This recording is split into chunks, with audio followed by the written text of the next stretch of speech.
हाँ तो स्टूडेंट्स देखिए, आज हम लोग डिस्कस करेंगे नर्वस सिस्टम मतलब तंत्रिका तंत्र। देखिए, तंत्रिका तंत्र होता क्या है और इसकी क्या ज़रूरत है। तो देखिए, जैसे आप जानते हैं कि ह्यूमन बींग्स जो होते हैं मतलब मनुष्य जो होते हैं, उनकी बॉडी के अंदर बहुत सारे ऑर्गन्स होते हैं, मतलब अंग होते हैं। ये अंग एक सही तरीके से कार्य करें तो इसके लिए ज़रूरी होता है कि इन अंगों के बीच में सामंजस्य होना चाहिए, कोऑर्डिनेशन होना चाहिए। मतलब सारे अंग मिलकर के काम करेंगे तभी जाके कोई भी काम पूरा होता है। इसी तरह से यदि हम एक्सटर्नल एनवायरनमेंट के अगेंस्ट कोई भी रेस्पॉन्स करते हैं, मतलब बाह्य वातावरण के अनुसार जो भी हम कुछ चेंज करते हैं, ठीक है ना, तो इन सब के लिए हमारे शरीर में एक सुविकसित तंत्रिका तंत्र पाया जाता है, मतलब नर्वस सिस्टम प्रेजेंट होता है। अब ये जो नर्वस सिस्टम होता है ये क्या काम करता है, समझ में आ रहा है आपको। हमारे शरीर के विभिन्न अंगों की क्रियाओं के बीच में सामंजस्य बनाए रखने का और वातावरण और अंगों के बीच में भी सामंजस्य बनाए रखने का कार्य करता है। ठीक है, तो देखिए इसको हमने कैसे डिफाइन किया। A system which coordinate among organs and environment and amongst organ is called nervous system. Nervous system means तंत्रिका तंत्र क्या हुआ, एक ऐसा तंत्र जो शरीर के विभिन्न अंगों की क्रियाओं को नियंत्रित करता है और उनमें सामंजस्य बनाए रखता है। जैसे आपने पाचन तंत्र में यानी कि डाइजेस्टिव सिस्टम में, आपने रेस्पिरेटरी सिस्टम में, ब्लड सर्कुलेटरी सिस्टम में आपने पढ़ा कि उसमें कई सारे ऑर्गन्स मिलकर के वो सिस्टम फॉर्म कर रहे हैं, कई सारे अंग मिलकर के काम कर रहे हैं। यदि उनमें से कोई भी एक अंग अपना काम नहीं करे तो क्या वो काम पॉसिबल होता। जैसे हम बात करें, यदि आपका जो स्टमक है मीन्स आमाशय यदि डाइजेशन में यानी कि भोजन के पाचन में काम करना बंद कर दे तो क्या भोजन का पाचन हो जाता, नहीं होता। इसी तरह से श्वसन तंत्र की यदि हम बात करें, जैसे फेफड़े लंग्स, यदि वो काम नहीं करते तो क्या O2 और CO2 का आदान प्रदान एक्सचेंज पॉसिबल था, नहीं होता, है ना।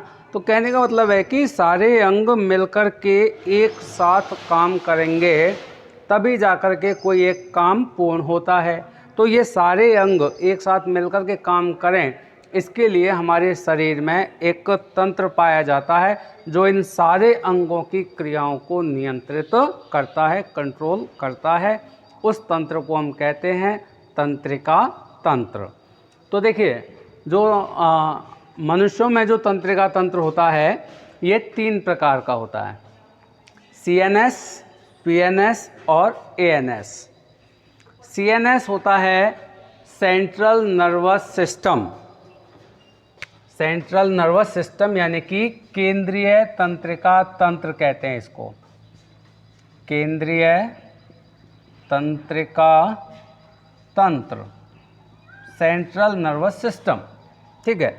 दूसरा होता है PNS, पेरिफेरल नर्वस सिस्टम। इसको हम बोलते हैं हटाओ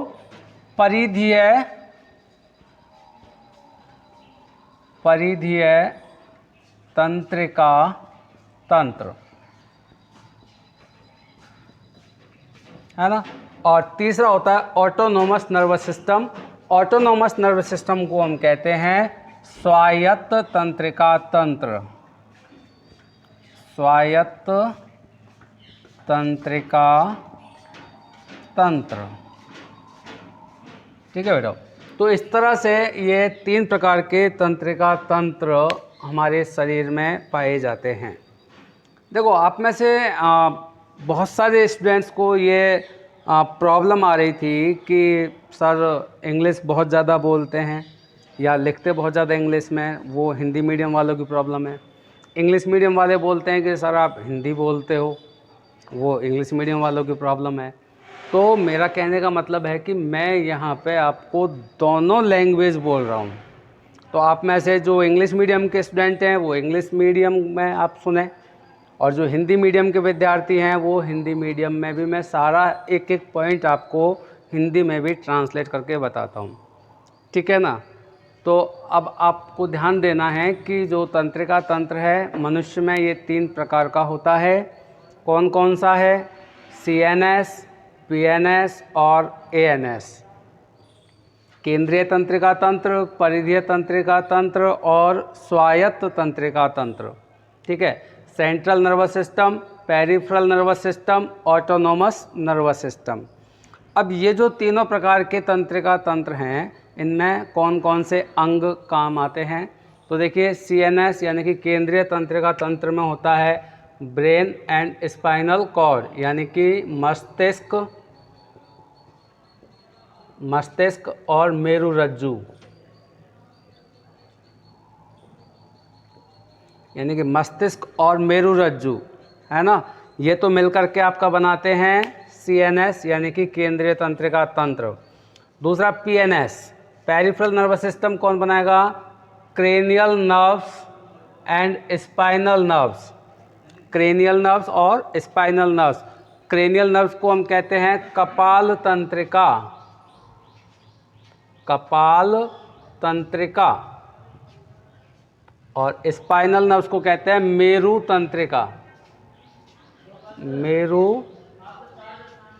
तंत्रिका, ठीक है बेटा। तो कपाल तंत्रिका और मेरु तंत्रिका मिलकर के PNS का निर्माण करती हैं। और तीसरा है ANS बनाने में सिंपैथेटिक और पैरासिम्पैथेटिक नर्व्स काम में आती हैं। तो सिंपैथेटिक को हम कहते हैं सिंपैथेटिक नर्व्स अनुकंपी तंत्रिका,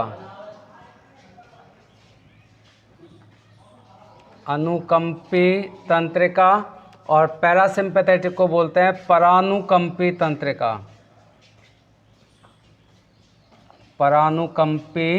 तंत्रिका। ठीक है बेटा।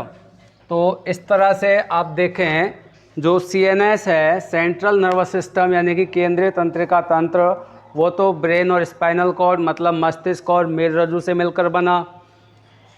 PNS मतलब पेरिफेरल नर्वस सिस्टम यानी कि परिधीय तंत्रिका तंत्र, क्रेनियल नर्व्स और स्पाइनल नर्व्स यानी कि कपाल तंत्रिका और मेरु तंत्रिकाओं से मिलकर बनता है। और ऑटोनोमस नर्वस सिस्टम जो होता है ये अनुकंपी और परानुकंपी तंत्रिकाओं से मिलकर के बनता है। अब हम पहले बात करते हैं यहाँ पे CNS मतलब केंद्रीय तंत्रिका तंत्र, सेंट्रल नर्वस सिस्टम, केंद्रीय तंत्रिका तंत्र जो कि ब्रेन और स्पाइनल कॉर्ड यानी कि मस्तिष्क और मेरुरज्जु से मिलकर बना है। तो पहले हम लोग यहाँ पे पढ़ेंगे ब्रेन के बारे में, मतलब मस्तिष्क के बारे में, है ना। आपके अंदर है कि नहीं है? तभी तो 10th क्लास तक पहुँच गए हैं पढ़ते पढ़ते। ओके, तो आप मुझे ये बताओ कि मस्तिष्क होता कहाँ है, ब्रेन कहाँ होता है?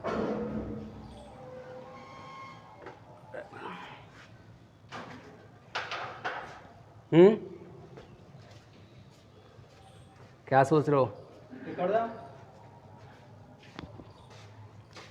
ब्रेन कहाँ होता है? कहाँ होता है मस्तिष्क? अब आप में से बहुत सारे, मुझे तो दिख नहीं रहा, लेकिन आप में से बहुत सारे है ना हाथ लगा रहे होंगे यहाँ, है ना। अब इसको कॉपी में कैसे लिखोगे? कहाँ होता है ब्रेन?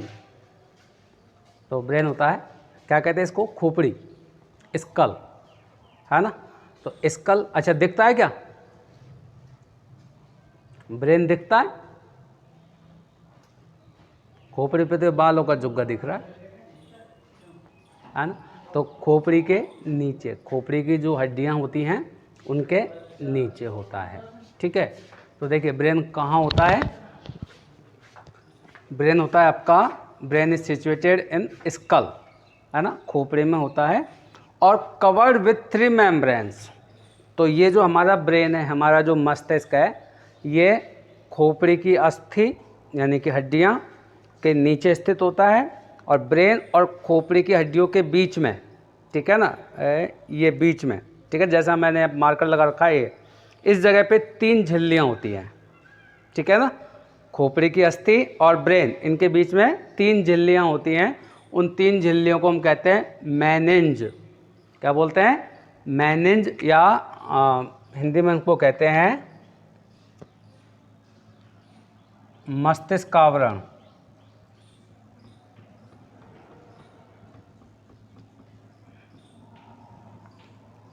मस्तिष्क आवरण, ठीक है ना। अब ये 3 हैं, तो तीनों के नाम भी पता होने चाहिए कि कौन कौन सी हैं। तो एक तो होती है ड्यूरामेटर, सबसे ऊपर की तरफ जो होती है ड्यूरामेटर, ठीक है। बीच में होती है एरेक्नोइड, और सबसे नीचे होती है पायामेटर, जो कि सबसे नीचे इनर मोस्ट, ठीक है। हिंदी में नाम देख लें आप इसके। ड्यूरामेटर को कहते हैं बेटा वो दृढ़ तानिका।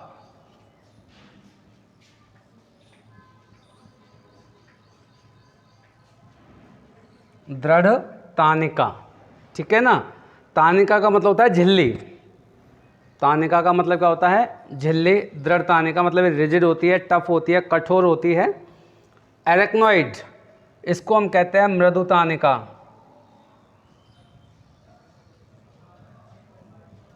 मृदु तानिका। और इसको कहते हैं पायामीटर को जाल तानिका।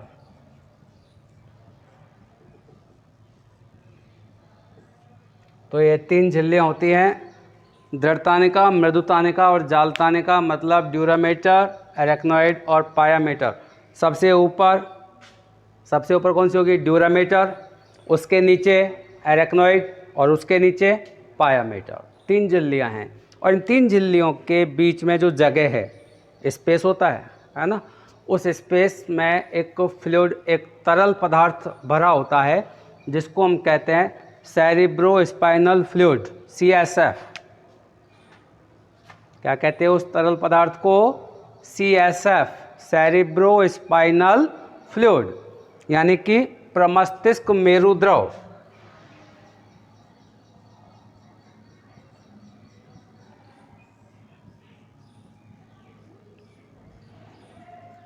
प्रमस्तिष्क मेरु द्रव। ये जो 3 झिल्लियां हैं, ड्यूरामेटर, एरेक्नोइड, पायामेटर, ठीक है ना, इनके बीच में ये तरल पदार्थ भरा है। इस तरल पदार्थ को क्या कहते हैं? CSF, सेरिब्रोस्पाइनल फ्लूइड, प्रमस्तिष्क मेरु द्रव। और ये प्रमस्तिष्क मेरु द्रव क्या काम करता है? It protect brain by mechanical shocks, मतलब यांत्रिक आघात से, यानी कि रगड़ से, है ना, मस्तिष्क की सुरक्षा करता है, ठीक है ना। तो इस तरह से ये हो गए आपका 3 झिल्लियाँ जो कि मस्तिष्क के ऊपर होती हैं। अब यहाँ तो है आपकी खोपड़ी की हड्डी, है ना, ये 3 झिल्लियाँ हो गई। और यहाँ होता है आपका बहुत ही सॉफ्ट, बहुत ही कॉम्प्लेक्स, है ना, बहुत ही मुलायम और बहुत ही जटिल संरचना, जिसको हम कहते हैं ब्रेन, यानी कि मस्तिष्क, यहाँ होता है, ठीक है। अब ये जो ब्रेन है, अच्छा एक और बात, weight of a healthy adult brain is approximately 1650 ग्राम। मतलब जो एक सामान्य पुरुष होता है, उसके मस्तिष्क का वजन होता है 1650 ग्राम, मतलब 1.5 किलो के आसपास, है ना। प्लस माइनस 20 ग्राम हो सकता है या 50 ग्राम हो सकता है, मतलब 1600 ग्राम भी हो सकता है, 1700 ग्राम भी हो सकता है, ठीक है। तो इतना वजन होता है approximately. Brain is divided into 3 regions. तो अब हम ब्रेन का अध्ययन करेंगे, मस्तिष्क को अध्ययन करेंगे, तो इसके लिए हम ब्रेन को 3 पार्ट्स में डिवाइड कर लेते हैं। 3 रीजन्स होते हैं हमारे मस्तिष्क के। एक तो होता है फोर ब्रेन, एक होता है मिड ब्रेन, और एक होता है हिंड ब्रेन, है ना। फोर ब्रेन, मिड ब्रेन और हिंड ब्रेन। फोर ब्रेन होता है बेटा आपको, इसको कहते हैं हम अग्र मस्तिष्क।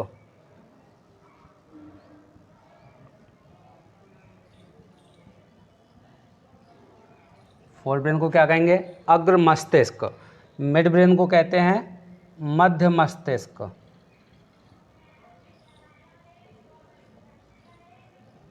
और हिंड ब्रेन को कहते हैं पश्च मस्तिष्क।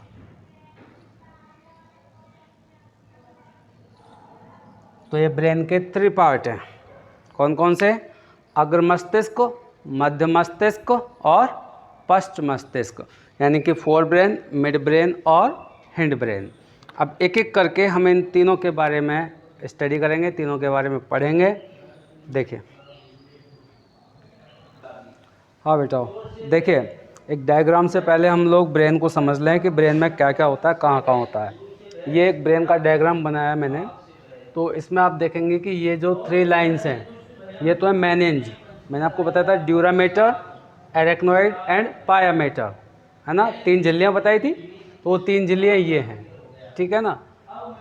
इसके नीचे आपका ब्रेन होता है। तो ब्रेन के ये जो पार्ट मैंने आपको बताया था कि ब्रेन के 3 पार्ट होते हैं, fore brain, mid brain and hind brain.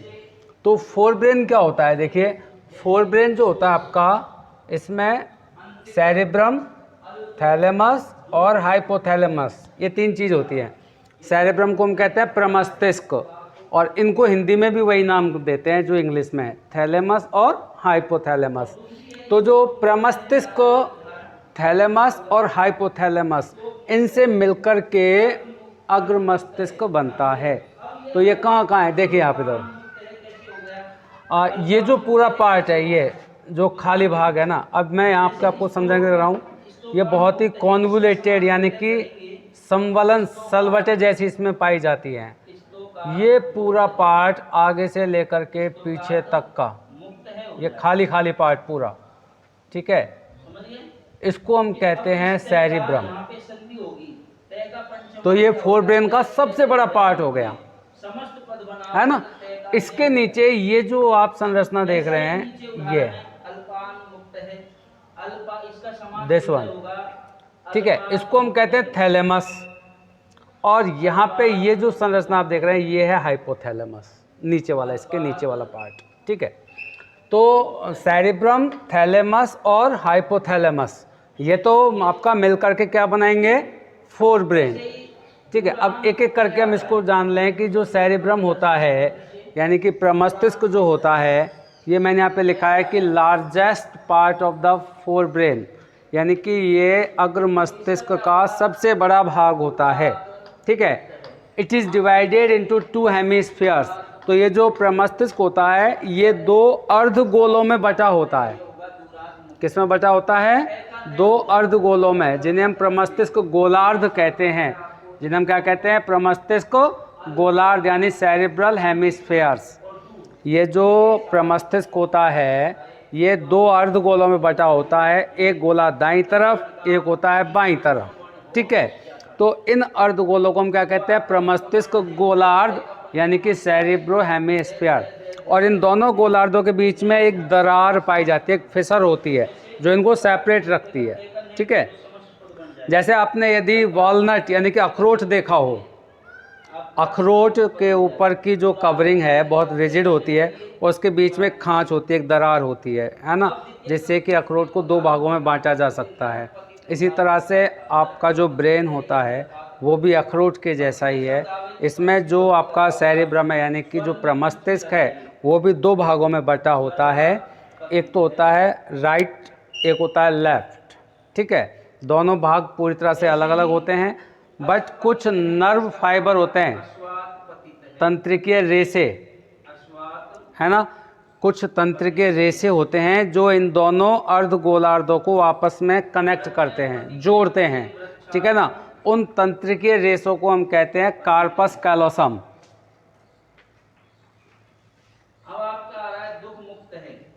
इन तंत्रिकीय रेशों को क्या कहते हैं?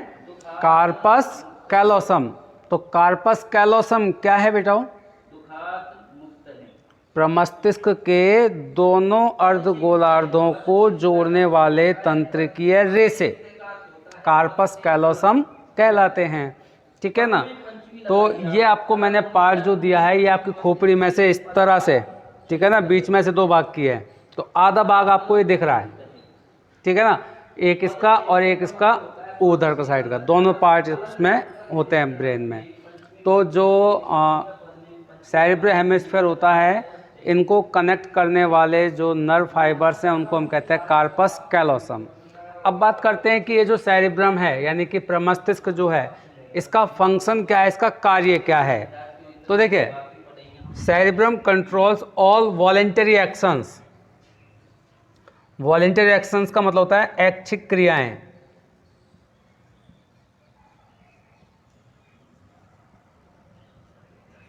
ऐच्छिक क्रिया मतलब जिनको आप अपनी मर्जी से चालू या बंद कर सकते हैं, ऑन ऑफ कर सकते हैं, ठीक है ना।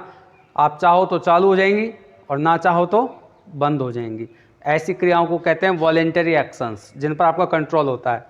For example such as reading, पढ़ना, है ना, चाहो तो पढ़ो नहीं तो मत पढ़ो। राइटिंग, लिखना। स्पीकिंग, बोलना। थिंकिंग, सोचना, ठीक है ना। वॉकिंग, टहलना।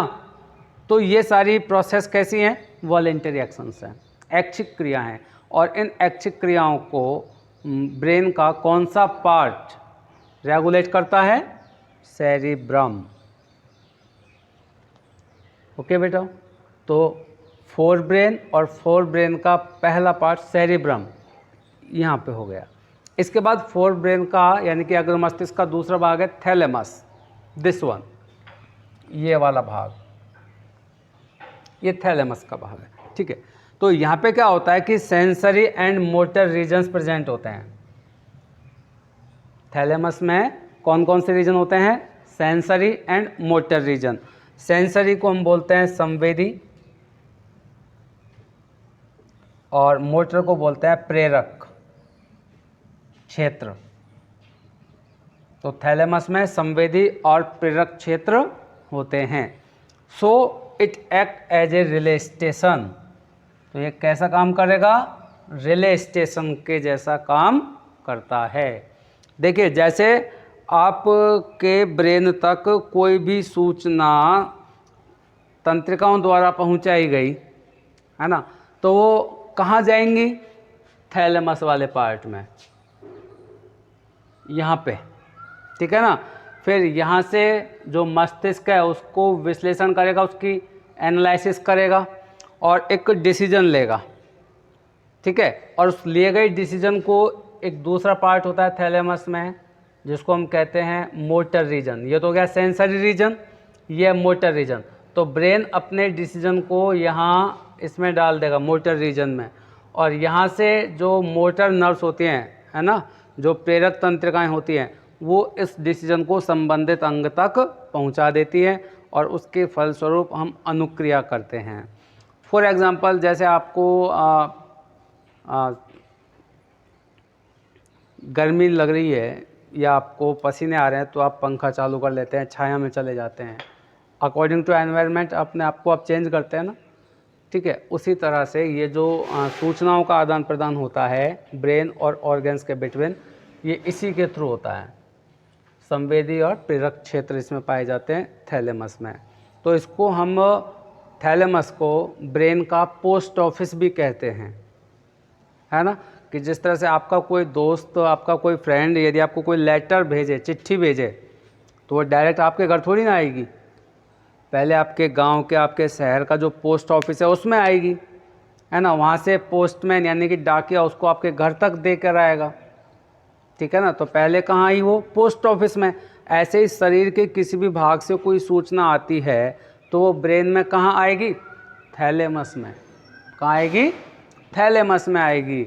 और फिर यदि आपको उस चिट्ठी का जवाब देना है तो आप भी चिट्ठी लिखेंगे, ठीक है ना, लेटर लिखेंगे, और उसको कहाँ, फ्रेंड को बाय हैंड दे के जाओगे, नहीं, आप भी उसको लिख के आपके गांव में, आपके शहर में जो पोस्ट ऑफिस है उसी में डाल के आते हो ना। फिर वहाँ से वो अपने जो फ्रेंड है वहाँ तक उसको पहुँचा दिया जाता है।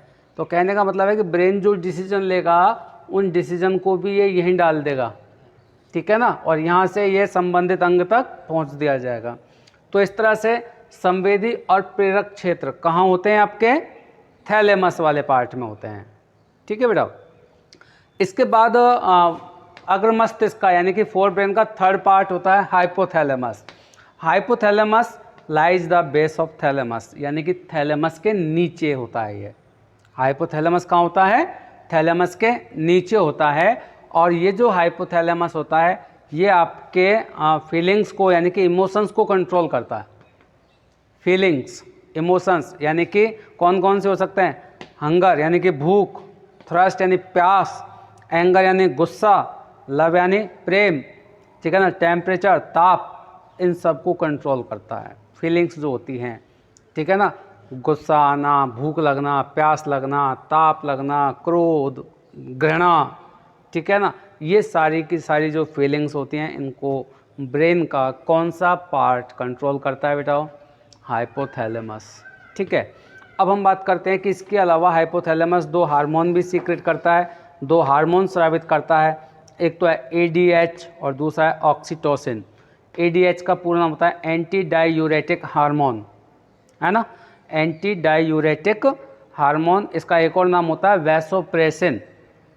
क्या नाम होता है, वैसोप्रेसिन। और ये मूत्र निर्माण की क्रिया का नियमन करता है। मैंने आपको बताया भी होगा एक्सक्रीटरी सिस्टम में कि ADH हार्मोन जो होता है ये मूत्र निर्माण की क्रिया का नियमन करता है, और ये ऑक्सीटोसिन हार्मोन होता है। तो इस तरह से आपका फोर ब्रेन कंप्लीट हुआ। ठीक है, अब हम आगे बात करते हैं मिड ब्रेन की।